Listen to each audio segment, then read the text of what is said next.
حضرت عمر فاروق کے دور خلافت میں سن 18 ہجری میں پورے جزیرہ عرب میں بڑا سخت قحط پڑا، جس کی وجہ سے لوگ مرنے لگے، حتیٰ کہ جانوروں کے جسم میں خون تک خشک ہو گیا۔ حضرت عمر کو اطلاع ملی کہ مصر میں اناج اور غلے کی پیداوار خوب ہو رہی ہے۔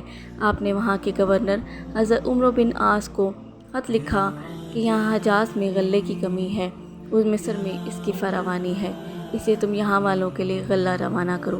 حضرت عمرو بن العاص نے جواب میں لکھا کہ آپ مطمئن رہیں، میں اونٹوں پر لدوا کر اتنا غلہ بھیجوں گا کہ اگر پہلا اونٹ مدینہ میں ہوگا تو آخری اونٹ مصر میں ہوگا۔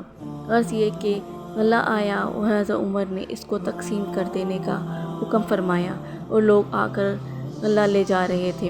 ایک صحابی حضرت بلال بن الحارث جو جنگل میں رہتے تھے، انہوں نے جب غلے کے بارے میں سنا تو چاہا کہ وہ بھی آ کر غلہ لے جائیں۔ ان کے پاس ایک بکری تھی، اس کو ذبح کیا کہ کچھ کھا پی کر چلیں، مگر اس بکری میں خون کا ایک قطرہ بھی نہ نکلا۔ یہ دیکھ کر وہ صحابی رو پڑے اور اسی حالت میں ان کو نیند آ گئی اور سو گئے۔ وہ خواب میں دیکھا کہ حضرت محمد صلی اللہ علیہ وآلہ وسلم آئے ہیں اور فرماتے ہیں، حیات کی خوشخبری سنو اور عمر کے پاس جا کر میرا سلام کہو۔ ان سے کہو کہ میں نے تم سے ایک عہد لیا تھا اور تم وعدہ کے پورے کرنے میں سخت اور پکے ہو، بس عقل سے کام لو، عقل سے کام لو۔ حضرت بلال بن حارث حضرت عمر فاروق کے دروازے پر حاضر ہوئے اور ان کے خادم سے فرمایا کہ حضرت عمر سے رسول اللہ صلی اللہ علیہ وآلہ وسلم کے قاصد کے لیے اجازت لو۔ حضرت عمر یہ سن کر خود باہر تشریف لائے، انہوں نے ساری بات آپ کو بتائی۔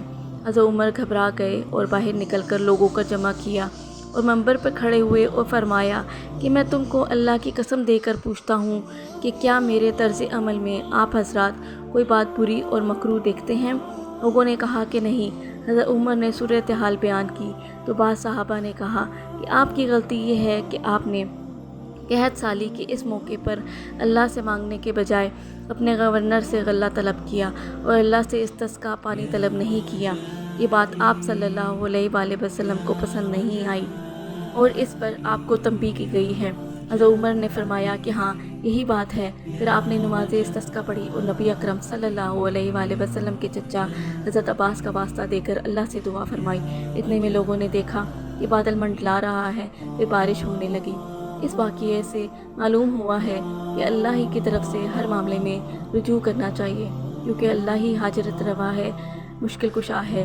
کوئی نبی، کوئی ولی، کوئی پیر، کوئی فقیر، کوئی مولوی و عالم، کوئی شیخ صوفی نہ کسی کی بگڑی بنا سکتا ہے اور نہ کسی کی حاجت روائی کر سکتا ہے اور نہ دستگیری کر سکتا ہے۔